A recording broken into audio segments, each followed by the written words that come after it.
দাড়ি যারে আল্লাহ দিছে ওর দোয়া করা উচিত আল্লাহ একটা পাকে কিনা, কেননা পাকলেই গুটি লাল, পাকলেই গুটি বলবেন গুটি লাল কি করা, কেননা আল্লাহ নিজে বলতেছে ইন্নাল্লাহা লা ইস্তাহি বি শাইবাতিন, ওইখানে লেখা নাই পুরা দাড়ি পাকতে হবে, একটা পাকলেও।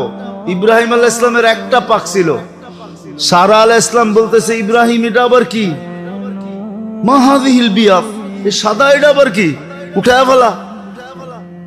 তো বোর কথায় উঠাইতে গেছিলেন, হাত বাড়াইছেন, আল্লাহ উপর থেকে আওয়াজ দিছে খলিল হাত নামান। কয় কেন? কয় এটা সাদা না, এটা সম্মানের সিল,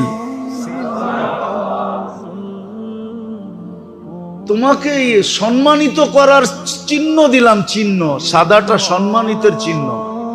তো যার দাড়ি উঠছে ও তো কাটবে দূরের কথা, ও তো সারাদিন খতম পড়াবে, একটা পাকে কিনা। যদি কয় পাকে কি জন্য, কয় পাকলেই তো গুটি লাল, আল্লাহ লজ্জা করবে শাস্তি দিতে, আর কি দরকার। আর জাগো সব ডিপাইকা গেছে, ওগো তো কোনো কথাই নেই, ওগো তো ডেলি খুশির জন্য মানুষে ফুল দেওয়া দরকার। আরে তুই ফুল দেস কেন ডেলি সকালে উঠা? আরে দাড়ি পাকছে, ফুল দিমু না তো কি দিমু? আল্লাহ লজ্জা পাবে, লজ্জা।